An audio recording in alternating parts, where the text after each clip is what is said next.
nous donne une parabole qu'il y avait une ronde de personnes qui chantaient, qui dansaient. Comme ça arrive souvent dans des joies, dans un mariage ou dans une bar mitzvah, où il y a des gens qui dansent et qui chantent dans la salle, et il y a toujours à côté des personnes qui sont assises et qui sont dans leur inyan. Rabbeinu il dit, et des fois souvent, on voit que les gens qui dansent et qui chantent, qui sont dans la ronde, quand ils voient les personnes qui sont assises, ça les embête de les voir, qui ne sont pas dans la simcha comme eux. Alors ils font quoi? Il prend des forces. La personne qui est en train de chanter et danser, elle sort de la ronde pour prendre de force les personnes qui sont assises. Pourquoi? Pour les faire rentrer dans la simcha de force. Il dit, Rabbeinu, et au début, la personne, quand elle est prise de force, alors c'est difficile pour elle, parce qu'elle ne veut pas danser, elle n'est pas dans la joie comme il faut.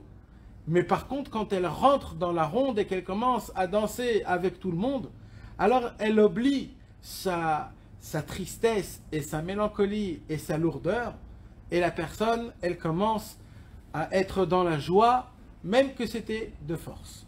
Parce que il y a une règle dans le monde, il dit Rabbi Nachman de Breslev, c'est quand on se laisse tenter par la simcha elle a une force d'envahir l'homme.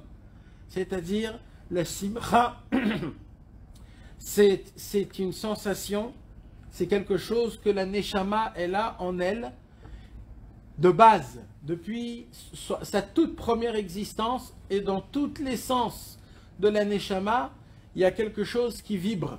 C'est quoi? C'est la simcha. Parce que la création du monde, quand Akadosh Baruch Hu, il a créé toute la création, bien avant ce monde, dans les sphères célestes, Akadosh Baruch Hu lui-même, tout ce qu'il a fait, il a fait avec de la joie. C'est écrit dans les livres très anciens, c'est écrit dans les livres que le Ari Akadosh il a dévoilé.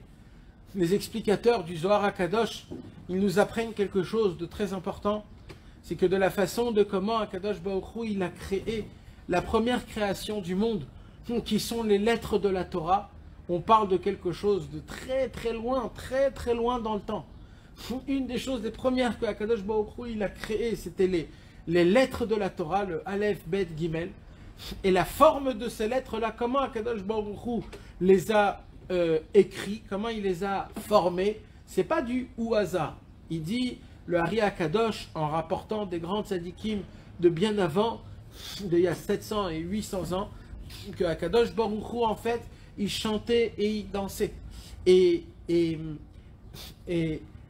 quand il chantait, il dansait à Akadosh Baruch Hu, le mouvement qu'il faisait, c'était ça le signe de l'alphabet hébraïque. Le Aleph, le Bet, le Gimel. Donc on voit encore que le commencement de tout, il était fait par la Simcha. Et il y a écrit que le but de tout dans le monde, c'est quoi le but de tout? On l'a dit le cours dernier, c'est qu'à la fin de tous les temps, tout le Ham Israël, il va se tenir présent. Et Akadosh Baruch Hu, il sera au milieu. Et nous, on sera en cercle. Et Akadosh Baruch Hu, il chantera et il dansera. Et nous, on va le montrer par le doigt en lui disant Ze Hashem ki vinulo nagila venismechabo. Voici Hashem qu'on attendait. C'est de cette manière qu'on voulait le voir. C'est de cette façon qu'on voulait le vivre. Ce sera à la fin de tous les temps. Donc on voit que le commencement, il a été commencé par la simcha. Et la fin de tous les temps, ça sera par la simcha. Rabbi Nachman de Breslev nous apprend que le but, l'essentiel et le moteur qui fait diriger ce monde, qui fait en sorte qu'on a la possibilité de vivre dans ce monde-ci, quoi qu'il se passe matériellement ou spirituellement, ce moteur, il s'appelle la simcha.